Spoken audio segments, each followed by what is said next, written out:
Assalamualaikum Bre, selamat datang kembali di Guru Gembel Channel. Nah, pada tahun 1947, seorang petinju yang kelak akan didobatkan sebagai petinju terbaik sepanjang sejarah, Sugar Ray Robinson, dijadwalkan untuk berkelahi di atas ring melawan penantang yang sangat potensial bernama Jimmy Doyle. Ini adalah pertandingan yang sangat diminati oleh masyarakat Amerika Serikat dan ini juga sebenarnya sangat diminati oleh Sugar Ray. Tetapi ada satu waktu di mana Sugar Ray tiba-tiba ingin untuk menghentikan pertandingan ini digelar. Karena satu malam dia mendapatkan sebuah mimpi dalam tanda kutip dari Tuhan bahwa dia melihat masa depan. Dalam penglihatannya itu, dia bertanding tinju dengan Doyle dan mampu mengkanvaskan Doyle sehingga Doyle tidak mampu bangkit lagi selamanya, meninggal dunia. Nah, mimpi itu kemudian merusak pikiran Robinson dan dia berusaha untuk mengatakan kepada para fans, mengatakan pada wartawan, mengatakan pada promotor, please hentikan. Saya tidak mau melawan Doyle. Saya pasti akan membunuhnya di atas ring. Itu yang dibicarakan Tuhan kepada saya. Saya diperlihatkan masa depan dan itulah hasilnya. Ya, masalahnya tentu saja tidak akan ada seorang pun yang akan membatalkan pertandingan tinju yang sangat prestisius dan dinantikan oleh banyak orang hanya gara-gara mimpi. Jadi permintaan Sugar Ray itu dianggap sebagai tidak lebih dari upaya dia untuk melarikan diri dari petarung yang sangat potensial. Jadi semua diabaikan, keluh kesahnya juga dianggap sebagai angin lalu saja.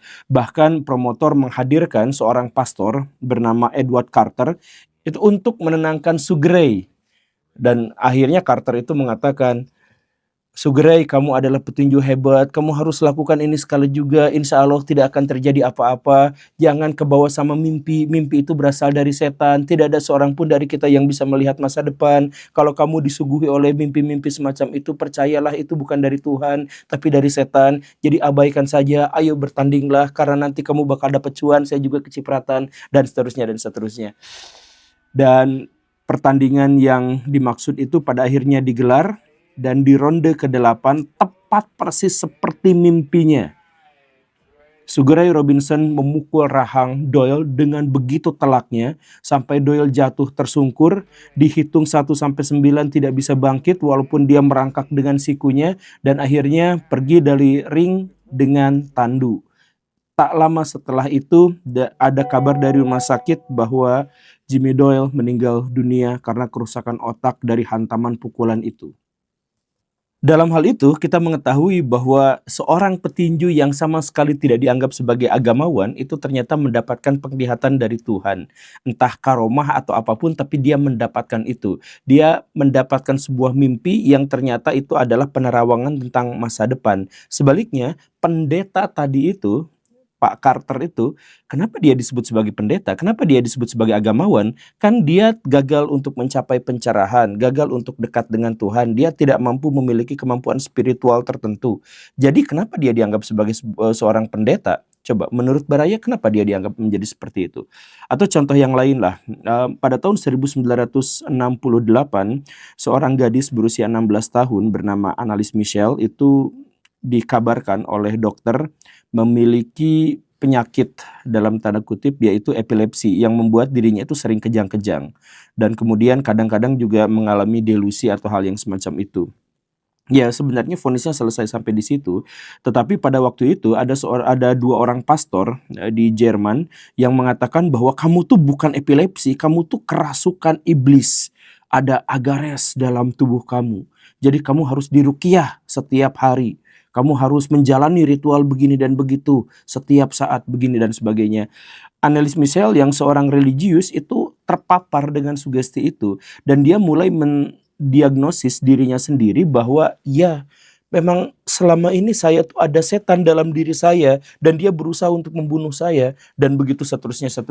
Sehingga Annelies Michel yang ada dalam cengkraman sugesti itu mulai tidak makan, mulai tidak minum, mulai langsung mengalami masa-masa trance berkali-kali. Dia ngaku sebagai Lucifer, dia ngaku sebagai Agares, dia ngaku sebagai Belial dan lain sebagainya. Semua setan disebutkan dan masuk ke dalam dirinya dan setiap saat itu pula lah dia diruqyah.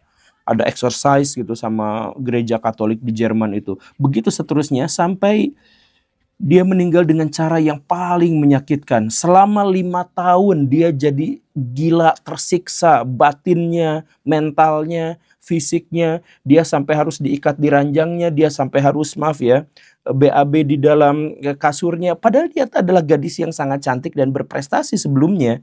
Tetapi tiba-tiba menjadi rusak seperti itu. Gara-gara apa? Gara-gara psikolog sudah jelas dan tegas menjelaskan bahwa dia itu punya penyakit epilepsi. Gak ada hubungannya dengan setan. Tapi pada waktu itu ada 2 orang spiritualis yang sama sekali tidak mengerti soal spiritual, itu mendoktrin dirinya bahwa dirinya itu kerasukan setan. Dan akhirnya apa? Setelah meninggal, kemudian pengadilan menyatakan vonis penjara kepada 2 pastor itu. Nah, dari 2 kisah ini, ada hal yang ingin saya tekankan. Dunia spiritual itu adalah dunia yang ada, tetapi tidak bisa kita ukur, tidak bisa kita takar. Dan karena itu, maka sebenarnya orang-orang yang pakar, orang-orang yang ahli di bidang itu juga sebenarnya tidak kita ketahui dengan pasti. Agamawan itu adalah orang-orang yang mengikuti proses-proses tertentu yang material dan duniawi. Tapi karena unsur kebudayaan tertentu, dia dianggap sebagai seorang agamawan yang bisa menjembatani antara masyarakat dengan Tuhan, yang bisa berkomunikasi dengan Tuhan, yang bisa mengerti tanda-tanda yang diberikan kepada Tuhan, dan lain sebagainya. Padahal ya mereka tuh orang bebe aja gitu. Tapi kenapa mereka itu punya otoritas? Ada 2 hal di sini yang bermasalah. Yang pertama, kasus pertama, itu adalah dia bukan seorang spiritualis, tetapi dia memiliki otoritas spiritual yang harus diikuti dan diterima oleh orang lain.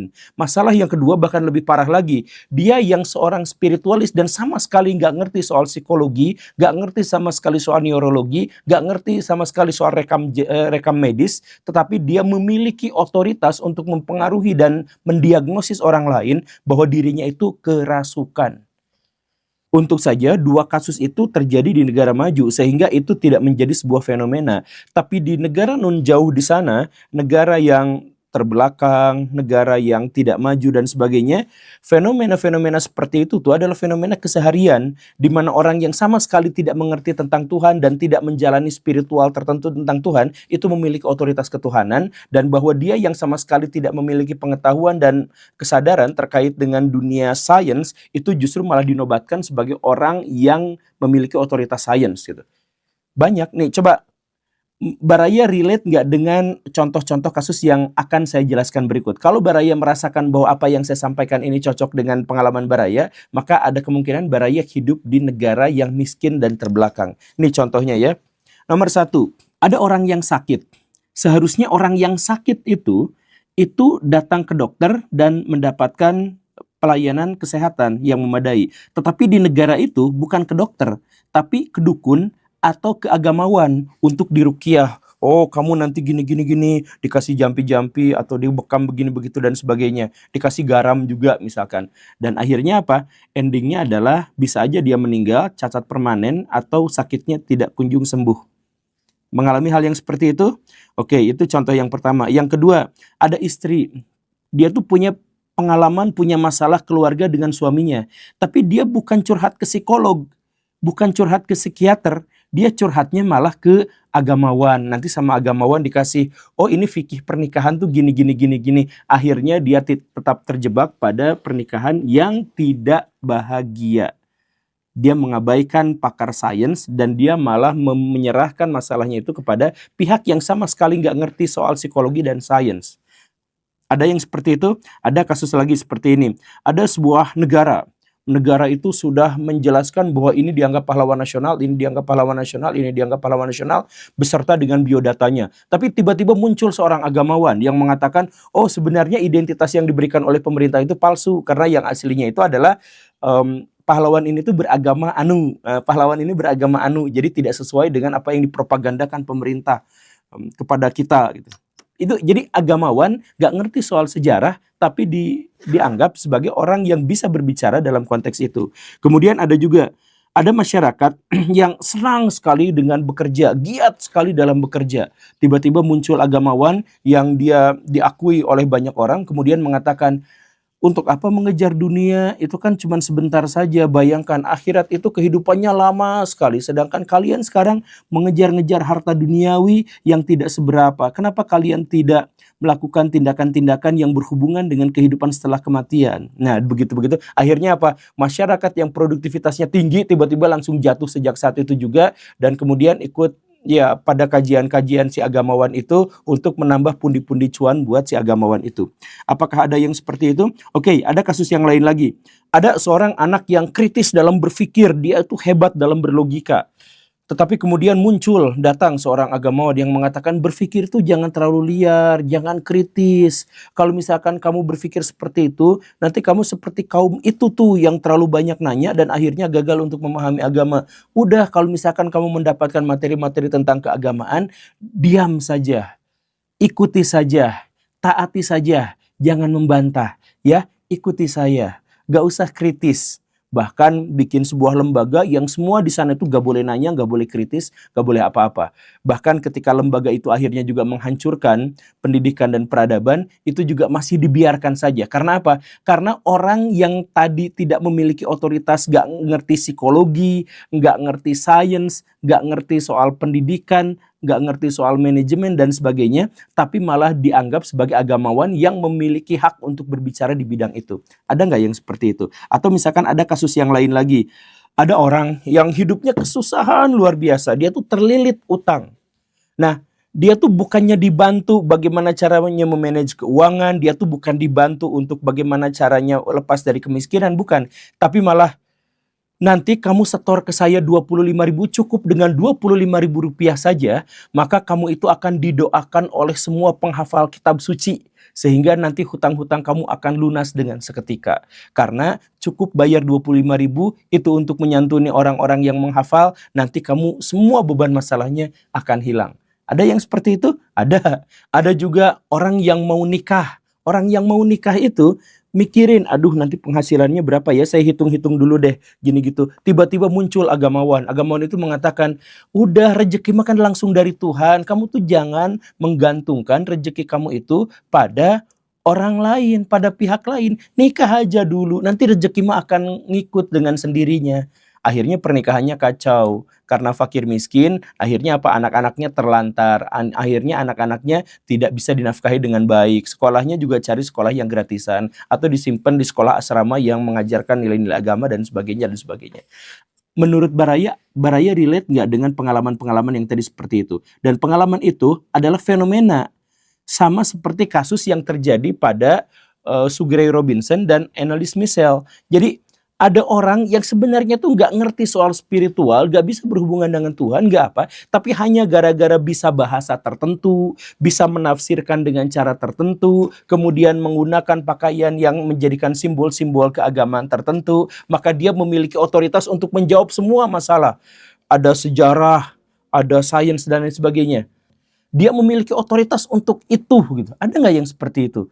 Dan uniknya adalah orang-orang yang semacam itu, walaupun mereka suka mencampuri sains, mencampuri semua bidang pengetahuan, tapi kalau misalkan ada orang lain yang mencampuri agamanya, dia marah-marah.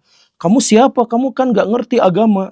Padahal dia juga nggak ngerti agama, dia nggak mencapai titik spiritual tertentu. Orang dia masih pemarah, dia masih membenci, dia masih provokator, dia masih melakukan tindakan-tindakan yang di luar batas sopan santun. Dia masih melakukan hal seperti itu, tapi ya hanya dengan simbol-simbol tertentu dia diikutin gitu. Ada kan yang seperti itu. Nah, disinilah bahaya dan beratnya. Makanya saya bilang tadi, dua kasus di awal itu hanya sekedar kasuistis karena terjadi di negara maju. Tapi di negara yang terbelakang, kasus-kasus seperti itu terjadi setiap hari dan justru malah menjadi sebuah fenomena. Saya berusaha datang ke sebuah negara yang dimaksud itu, ke bangsa yang dimaksud itu. Kemudian saya berikan penjelasan, kalau misalkan ada orang yang spiritual, ada orang yang agamawan yang asli, karakteristiknya nggak mungkin seperti itu. Jadi ayo kita ikut, tapi dihujatnya habis-habisan. Dilemparin batu gitu. Ya kan? Karena apa? Karena ternyata agamawan-agamawan itu sudah memberikan kepada kita tuh benteng. Satu, apapun yang dikatakan sama agamawan, kalau judulnya agamawan, mau itu pendeta lah, mau itu habib lah, kita harus ikutin tanpa bertanya. Kemudian mereka juga bikin sebuah lembaga yang memang secara sengaja membuat masyarakat itu menjadi bodoh. nggak boleh bertanya, nggak boleh kritis, nggak boleh berpikir secara lebih terbuka dan lain sebagainya, nggak boleh. Dan lebih parahnya lagi, mereka tuh memiliki kunci surga dan kunci neraka sehingga bisa mengancam orang-orang itu untuk masuk ke situ. Hati-hati nanti kamu sesat. Oh, kamu maksiat gini, hati-hati. Kan mereka tuh sering bilang bahwa hanya ahli saja yang boleh berbicara di bidang itu. Misalkan ya. Tapi mereka tuh bukan ahli maksiat, tapi mereka bisa menghakimi orang-orang yang maksiat.